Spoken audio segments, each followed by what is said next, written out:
You have seen the word trigonometry and felt your brain shut down. You have stared at sin, cos, and tan and wondered what they actually mean. You memorized formulas for a test and forgot them the next week. That happens because nobody explained what these functions are actually doing. By the end of this video, you will know exactly what every trig function does, why each one exists, and how to use any of them without brute force memorization. Start with a triangle, and not just any triangle, a right triangle. A right triangle is a triangle where one of the three corners is exactly 90 degrees. That square symbol you see in the corner of diagrams means 90 degrees. This type of triangle is the foundation of trigonometry. Everything in this video comes from this one shape. Now look at the three sides.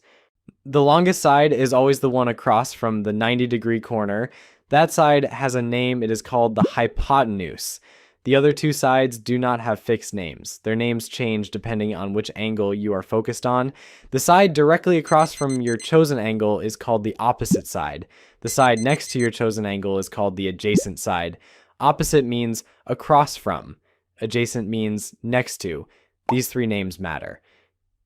Hypotenuse, opposite, adjacent. Write them down if you need to. Now here is the key idea that makes all of trigonometry work. If you draw a right triangle with a 30-degree angle, and then you draw a much bigger right triangle with the same 30-degree angle, something stays the same. The ratio between two specific sides is always identical. The triangle can be tiny or enormous. As long as the angle is 30 degrees, the ratio between those two sides is the same number every single time. That is not a coincidence. That is a rule of geometry, and it is the entire reason trigonometry exists. Trig functions are just a way to name and use those ratios. Here is what sine means.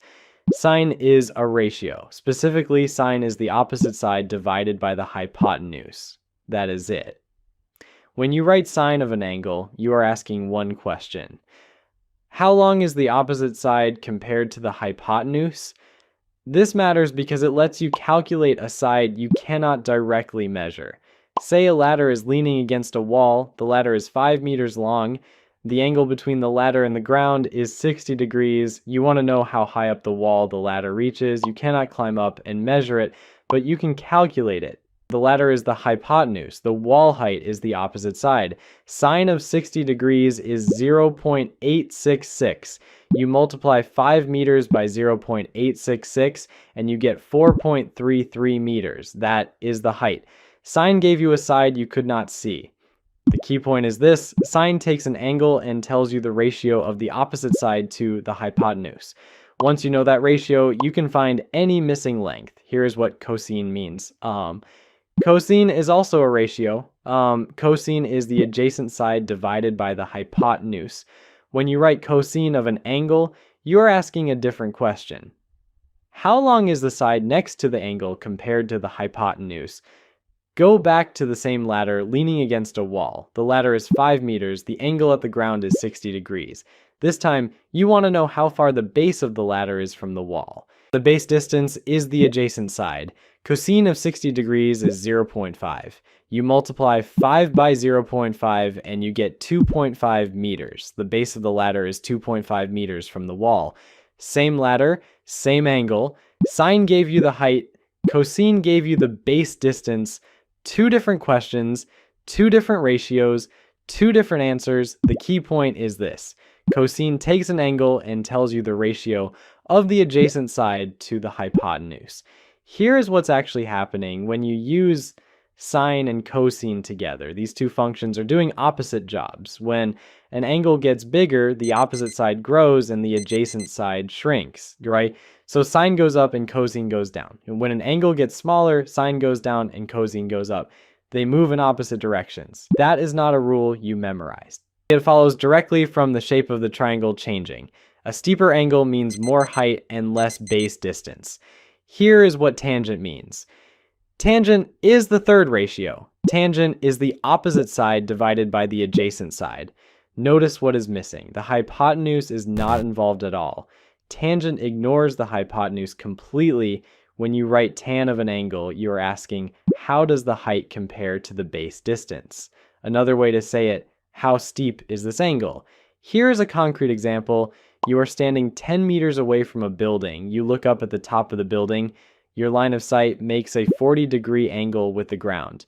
You want to know how tall the building is. Your distance from the building is the adjacent side. The building height is the opposite side. Tangent of 40 degrees is 0.839. You multiply 10 meters by 0.839 and you get 8.39 meters. That is the height of the building. You measured it from the street without a ladder or a tape measure. The key point is this. Tangent takes an angle and gives you the ratio of the opposite side to the adjacent side. It is the go-to function whenever you know a horizontal distance and want to find a vertical height. This is the important part. You now know three functions: sine, cosine, and tangent. Each one is a ratio. Each one answers a different question about the same triangle. Here's a simple way to remember which sides go with which function. SOH means sine equals opposite over hypotenuse.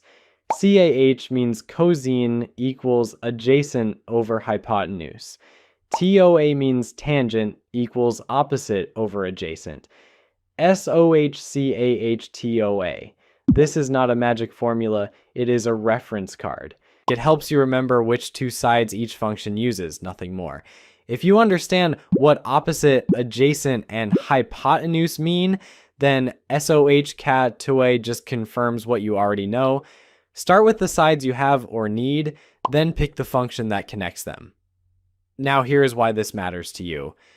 These three functions cover every possible combination of two sides from a right triangle.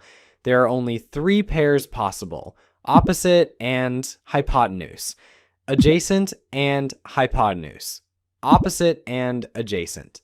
Sine handles the first pair, cosine handles the second, tangent handles the third. So whenever you have a right triangle with one known angle and one known side, you can always find any other side. Pick the function that connects the side you know with the side you need. Multiply. Done. Now look at the inverse functions. Here's what inverse means in this context. The three functions you just learned go in one direction. You give them an angle, they give you a ratio. The inverse functions go the other direction. You give them a ratio. They give you the angle. Inverse sine is written as arcsin or sin to the power of -1. Inverse cosine is arccos. Inverse tangent is arctan. Every calculator has these buttons. Here is a concrete example. You are building a ramp. The ramp needs to rise 1.5 meters over a horizontal distance of 4 meters. You need to know the angle of the ramp. The rise is the opposite side. The horizontal distance is the adjacent side. So you divide 1.5 by 4 and you get 0.375. Now you ask, what angle has a tangent of 0.375? You type arctan of 0.375 into a calculator. The answer is about 20.6 degrees. That is the angle of your ramp. The key point is this. Inverse functions run the process backwards. If you know the sides, you can always find the angle. You are never missing information you cannot recover.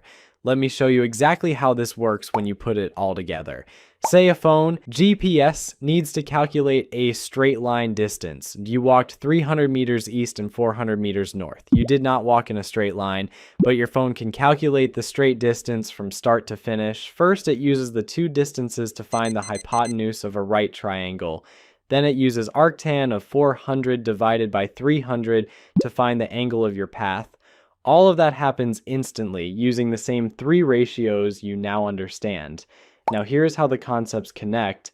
Start with what you have just learned. Sine, cosine, and tangent are three ratios. They come from the same triangle. They are not separate ideas. They are three different questions about one shape. Here is something worth noticing. For any angle, sine squared plus cosine squared always equals 1. You do not need to memorize why. Just notice that sine and cosine are always connected. When one is large, the other is small. They are linked. Here's something else worth noticing. Tangent of any angle equals sine divided by cosine. If you already know sine and cosine for an angle, you automatically know tangent These functions are not independent. They are built from the same underlying ratios. The 6 functions together form a complete system. Sine, cosine, and tangent let you move from angles to sides. Arcsin, arccos, and arctan let you move from sides to angles. With those 6 tools and one right triangle, no information is ever out of reach. Now here's what most people get wrong.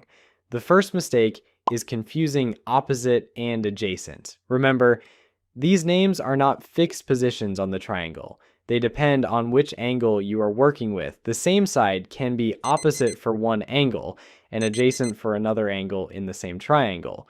Before you write anything down, identify which angle you are using, then label the sides from that angle's perspective.